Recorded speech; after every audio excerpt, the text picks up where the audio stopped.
کیا حضرت بلال رضی اللہ تعالیٰ عنہ نماز میں کوتاہی کرنے والے تھے؟ تہجد میں کوتاہی کرنے والے تھے؟ انہوں نے تو اپنی ساری زندگی پیغمبر علیہ الصلوۃ والسلام کے لیے لٹا دی۔ شرم آنی چاہیے ایسے لوگوں کو جو اس ماڈرن شخص کو حضرت بلال رضی اللہ تعالیٰ عنہ سے تشبیہ دے رہے ہیں، اور پھر کہتے ہیں کہ ابو جہل اتنا خوبصورت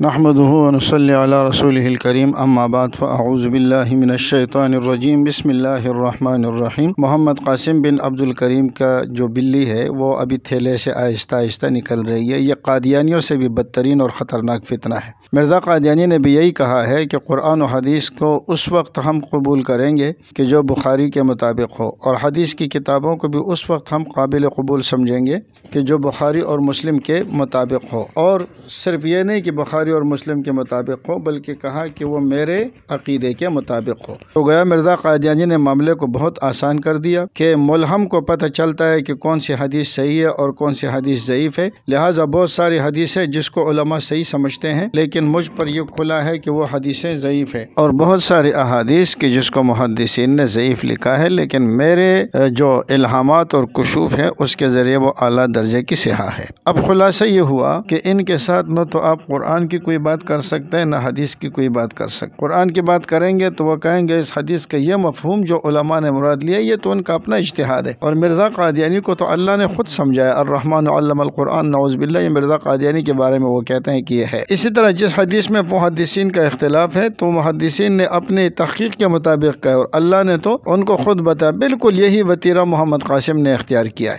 محمد قاسم بن عبد الکریم حدیث میں آیا ہے کہ اس سے مراد کہ جو میرے بعد امام مہدی جو آئیں گے آخری زمانے میں، تو فرمایا اس کا نام میرے نام کے موافق ہوگا اور اس کے والد کا نام میرے والد کے نام کے موافق ہوگا۔ تمام محدثین، علماء، فقہاء، صحابہ نے یہی سمجھا کہ محمد سے مراد محمد ہے، لیکن محمد قاسم کہتا ہے کہ نہیں، اس سے مراد محمد قاسم ہے۔ عبداللہ سے مراد یہ کہ اس کا نام عبداللہ ہوگا، اس کا ذاتی نام عبداللہ ہوگا۔ یہ کہتا ہے نہیں، عبداللہ کا مطلب اللہ کا بندہ، اور کریم بھی اللہ ہی ہے، تو عبد الکریم کا معنی بھی وہی ہے۔ یہ معنی امت میں کسی اور پر واضح نہیں ہوئے، یہ معنی اگر کسی پر واضح ہوا ہے تو وہ عبد الکریم کے محمد قاسم بن عبد الکریم پہ واضح ہوا ہے، ورنہ یہ کوئی ایک روایت ہمیں ایسی بتا دے کہ محمد سے مراد کچھ اور ہوگا، بلکہ محمد سے مراد اس کا نام میرے نام کے موافق ہوگا۔ آپ جو تعویلات کر رہے ہیں یہ تعویل نہیں کہلاتا، یہ تحریف کہلاتا ہے اور الحاد کہلاتا ہے۔ الحاد کا مطلب یہ ہے کہ امت کا جو متفقہ فیصلہ چلا آ رہا ہے اس عقیدے کے خلاف نیا عقیدہ گڑھ لینا، اس کو الحاد کہتے ہیں۔ اسی طریقے سے انہوں نے کہا کہ اذا رأیتم الرایات السود من قبل خراسان، رایات السود من قبل خراسان۔ اب یہاں ذرا دیکھیے، یہ ایک مثال آپ کے لیے کافی ہے۔ یہ اس کا جو اویس نصیر ہے وہ کہتا ہے مستدرک حاکم کی روایت ہے من قبل خراسان، اور پھر اس کو لکھ کے دکھا بھی دیتا ہے، پھر کہتا ہے اس کے اوپر جو زبر زیر پیش اور اعراب لگا یہ غلط لگا ہے، یہ من قبل خراسان نہیں ہے بلکہ یہ من قبل خراسان ہے۔ من قبل خراسان کا مطلب یہ یہ اعراب غلط لگے میں، یہ قبل خراسان نہیں ہے، قبل خراسان ہے۔ اور اس کی دلیل کیا ہے کہ امام مہدی جو محمد قاسم بن عبد الکریم ہے، جن کو اللہ تعالیٰ نے امام المہدی کے لیے چنا ہے، امام المہدی کے رتبے کے لیے، ان کو رسول اللہ صلی اللہ علیہ وسلم نے خود خواب میں بتایا ہے کہ قاسم میں نے قبل خراسان نہیں کہا تھا، میں نے قبل خراسان کہا تھا۔ تو یہ ہم تک جو اعراب پہنچے نا یہ غلط پہنچے، اس کی تصدیق رسول اللہ صلی اللہ علیہ وسلم نے خود کر دیا کہ قبل۔ من قبل خراسان کا مطلب یہ ہے کہ وہ سیاہ جھنڈوں والا لشکر خراسان کی جانب سے آئے گا۔ قبل کے معنی طرف اور جانب۔ اس نے کہا کہ نہیں، خراسان کی جانب سے نہیں ہے، اس لیے کہ اگر خراسان کی طرف جائیں گے تو پھر محمد قاسم جھوٹا ہو جائے گا، لاہور خراسان میں نہیں آتا۔ خراسان میں افغانستان، ایران اور پاکستان کے بعض حصے آتے ہیں جس میں محمد قاسم نہیں ہے۔ تو محمد قاسم کہتا ہے کہ میں نے خواب میں دیکھا اور مجھے رسول اللہ صلی اللہ علیہ وسلم نے یہ حدیث بتائی اور کہا کہ محمد قاسم یہ من قبل خراسان نہیں ہے بلکہ یہ من قبل خراسان ہے۔ اب سارے کہتے ہیں یہ اعراب غلط لگا ہوا ہے۔ امام حاکم بھی جھوٹ بولتا ہے نعوذ باللہ، دوسرے محدثین بھی جھوٹ بولتے ہیں، اور ان کی غلطی ہے، اور اس غلطی کی اصلاح کس نے کی؟ یہ محمد قاسم نے کی، اس لیے کہ اب نبی علیہ الصلوۃ والسلام براہ راست ان کی اصلاح کرنے لگ جاتے ہیں۔ خود سوچے اللہ کے بندو، اس آدمی کی وجہ سے داڑھی منڈے اور انگریز کے پٹھو کی وجہ سے آپ لوگ کیا کر رہے ہو؟ یہ امت کے بڑے بڑے محدثین کے اوپر تنقید کر رہے ہو۔ یہ آپ کی تعویل نہیں ہے جناب علی، یہ تحریف ہے اور یہ الحاد ہے، اور اللہ فرماتے ان الذین یلحدون فی آیاتنا لا یخفون علینا، یہ ہم سے چھپ کر نہیں رہ سکتے، ایک دن تم نے وہاں آنا ہے۔ اچھا جی، اس کے علاوہ بار بار کمنٹ میں یہ بات لکھی جاتی ہے، لیکن وہی لوگ لکھتے ہیں جو پہلے لکھ چکے ہیں اور ہم ان کو جواب بھی دے دیتے ہیں، مگر پھر بھی وہ حضرات یہی بات لکھتے ہیں کہ آخری زمانے میں سچے خواب آئیں گے۔ اور اول تو یہ کہ اس زمانے سے کون سا زمانہ مراد ہے؟ تمہارے ہاں تو ٹھیک ہے وہ ہوگا اس لیے کہ تمہارا جھوٹا مہدی آ چکا ہے۔ اگر چلے ہم مان بھی لے کہ آخری زمانے میں سچے خواب نظر آئیں گے، مرزا قادیانی کہتا تھا میرا زمانہ آخری ہے، مجھے سچے خواب نظر آتے ہیں، اور بھی جتنے نبوت کے جھوٹے اور مہدویت کے جھوٹے دعوے دار گزرے ان کا بھی کہنا یہ تھا، ان کے خواب غلط اور محمد قاسم بن عبد الکریم کے خواب صحیح ہو گئے۔ دوسری بات ہم آپ سے پوچھتے ہیں کہ چلیے جی خواب سچے ہوتے ہیں، خواب کن کے سچے ہوتے ہیں؟ اب اگر یہی بات ہے، کل کوئی اٹھ کر کہے کہ میں نے خواب میں دیکھا ہے کہ میں خدا ہوں، آپ اسے خدا تسلیم کر لیں گے؟ کل کوئی اور بدبخت اٹھے اور کہے کہ میں نے خوابوں میں دیکھا ہے کہ میں نبی ہوں، آپ اس کو نبی تسلیم کر لیں گے؟ تو پھر وجہ کیا ہے کہ آپ ان کے خوابوں کو جھٹلا رہے ہیں؟ اور دوسرے لوگ کہتے ہیں فلاں نے خواب میں دیکھا، فلاں نے خواب میں دیکھا، اس کے فالوور بھی یہی کہتے ہیں کہ ہم نے اپنے مرزا قادیانی کو خواب میں نبی دیکھا ہے اور فلاں دیکھا ہے اور فلاں دیکھا ہے۔ تو ان کے خواب جھوٹے اور تمہارے خواب سچے، اس کا معیار کیا ہے؟ اس طریقے سے کمنٹ میں لوگ یہ بات بھی کر رہے ہیں کہ دیکھو اللہ تعالیٰ کسی کی صورت کو نہیں دیکھتا، بلکہ اللہ تعالیٰ اگر صورت کو دیکھتا تو حضرت بلال کو اتنا بڑا درجہ نہ دیتے۔ آپ کو کس نے کہا تھا کہ بلال کی صورت نبی کی صورت کے خلاف تھی؟ حضرت بلال رضی اللہ تعالی عنہ شکل سے بے شک وہ سیاہ ہوں گے، لیکن ان کا کردار اور ان کی باقی صورت جو تھی وہ نبی علیہ السلام کی صورت کے مطابق تھی۔ یاد رکھیے صورت کی دو قسمیں ہوتی ہے، ایک وہ صورت ہے کہ جو آپ کے اختیار سے باہر ہے، مثال کے طور پر آپ کہیں کہ میں فلاں کی طرف بن جاؤں، محمد قاسم کی طرف بن جاؤں، محمد قاسم بن عبد الکریم کی طرح، تو ظاہر ہے کہ آپ کی صورت اس کی صورت کی طرح نہیں ہو سکتی۔ اس کے ناک کا نقش و نگار، اس کے چہرے کا، اس کے بدن کا آپ ویسا نہیں کر سکتے، اس لیے کہ تخلیق ہے اللہ رب العزت کی، اور اللہ کی تخلیق میں کوئی شخص دخل اندازی نہیں کر سکتا۔ لیکن اتنا آپ کر سکتے ہیں محمد قاسم کے مشابہ بننے کے لیے کہ آپ اپنے پانچے ٹخنوں سے لٹکا دیں، پینٹ شرٹ پہن لیں، ٹائی لگا دیں، اور صبح اٹھ کر سب سے پہلا کام یہ کریں کہ آپ داڑھی منڈوائیں، اور آپ وقتاً فوقتاً یہ کہتے رہے کہ جی میں نماز بھی باقاعدگی سے آپ نماز بھی نہ پڑھیں اور تہجد بھی نہ پڑھیں، اور پھر اس کے بعد ہم کہیں گے ہاں آپ اور محمد قاسم میں مماثلت اور مشابہت پیدا ہو گئی۔ کیا حضرت بلال رضی اللہ تعالیٰ عنہ نے داڑھی منڈوائی ہوئی تھی؟ کیا حضرت بلال رضی اللہ تعالیٰ عنہ کا لباس نبی علیہ السلام کے لباس کے خلاف تھا؟ کیا حضرت بلال رضی اللہ تعالیٰ عنہ نماز میں کوتاہی کرنے والے تھے، تہجد میں کوتاہی کرنے والے تھے؟ انہوں نے تو اپنی ساری زندگی پیغمبر علیہ الصلوۃ والسلام کے لیے لٹا دی۔ شرم آنی چاہیے ایسے لوگوں کو جو اس ماڈرن شخص کو حضرت بلال رضی اللہ تعالیٰ عنہ سے تشبیہ دے رہے ہیں، اور پھر کہتے ہیں کہ ابو جہل اتنا خوبصورت اور اتنا بڑا آدمی تھا لیکن وہ نہ بن سکا، یہ اللہ کی دین ہے، جس کو چاہتے ہیں دیتے ہیں، اللہ جس کو چاہتے ہیں دیتے ہیں، اس کے عمل کی بنیاد پر۔ ابو جہل کو اس لیے نہیں دیا کہ اس کا کردار نبی والا نہیں تھا، اس کا حلیہ نبی والا نہیں تھا، اور اس کو نبی کی محبت اس کے دل میں نہیں تھی۔ اب آپ مجھے بتائیں کہ ابو جہل والی بات حضرت بلال مجھ پہ صادق آ رہی ہے یا آپ کے محمد قاسم پہ صادق آ رہی ہے؟ جو ایک طرف تو مہدویت کا دعوے دار ہے، پھر یہ کہنا کہ مہدویت کا دعویٰ نہیں کر رہا، جھوٹ بول رہا ہو، جھوٹ نہیں بولتا۔ اس کے اوپر ہم نے انشاءاللہ کلپ بنائی ہوئی ہے، ان قریب اپلوڈ ہو جائے گی کہ اس نے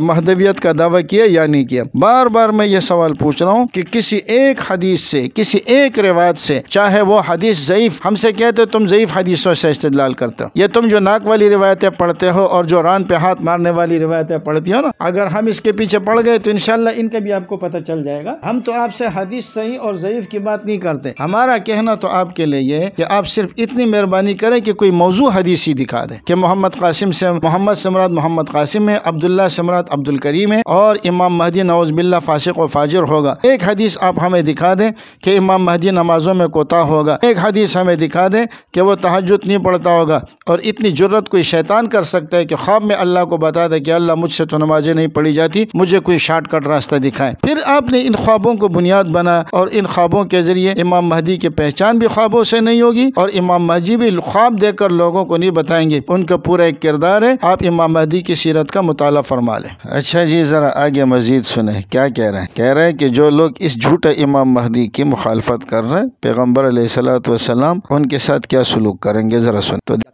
کہ تبت یدا ابی لہب، ابو لہب تو تباہ ہو جا، تیرے ہاتھ ٹوٹے۔ تو امام مہدی کو بھی یہی دکھایا گیا ہے کہ جو لوگ محمد قاسم کو برا بھلا کہتے ہیں، گالیاں دیتے ہیں، بدزبانی کرتے ہیں، گستاخی کرتے ہیں، اگر وہ توبہ بھی کر لیں تو قیامت والے دن رسول اللہ صلی اللہ علیہ وسلم ان کو ایسے گریبان سے پکڑ کر جھنجھوڑتے ہیں کہ تمہاری جرت کیسے ہوئی کہ تم نے میرے بیٹے کے بارے میں ایسے الفاظ کہے۔ تو جو لوگ دیکھیں، ہم جواب دے دیں گے یا رسول اللہ صلی اللہ علیہ وسلم، ہم تو آپ کے سنتوں پر عمل کرنے والے تھے، ہم تو آپ کے ارشادات پر عمل کرنے والے تھے۔ آپ نے ارشاد فرمایا تھا کہ میرے بعد جو امام مہدی آئے گا وہ امام مہدی ہوگا۔ مہدی کے معنی ہدایت یافتہ۔ ہم تو یہ سمجھتے رہے کہ وہ کوئی نیا اور نیک آدمی ہوگا، لیکن یہ تو داڑھی منڈا تھا۔ جب ان سے پوچھا گیا کہ آپ داڑھی کیوں نہیں رکھتے تو یہ کہنے لگا کہ مجھے ابھی تک اس کے بارے میں کوئی ڈریم نہیں آیا، کوئی خواب نہیں آیا۔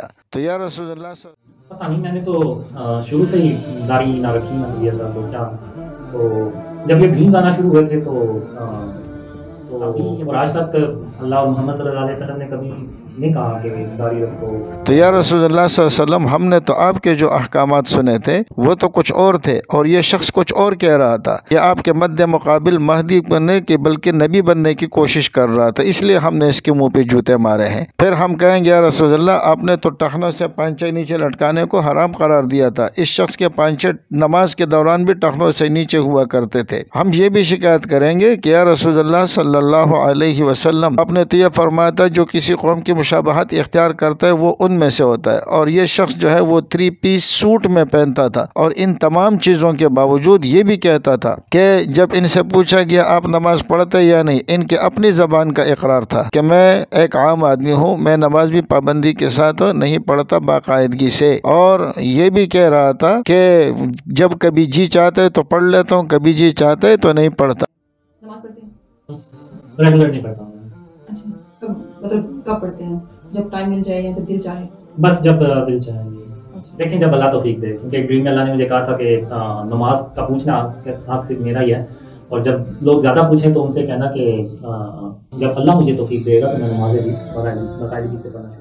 یہ بھی کہتا تھا کہ میری داڑھی نہیں ہے، اور یہ بھی کہتا تھا کہ کوئی تہجد گزار آدمی نہیں ہوں، میں کوئی تہجد گزار آدمی ہوں، لیکن کہتا تھا کہ میں امام مہدی ہوں. یا رسول اللہ، ہم یہ بھی کہیں گے کہ آپ نے جس کا نام محمد بتایا تھا امام مہدی کا، اس نے محمد قاسم کر دیا.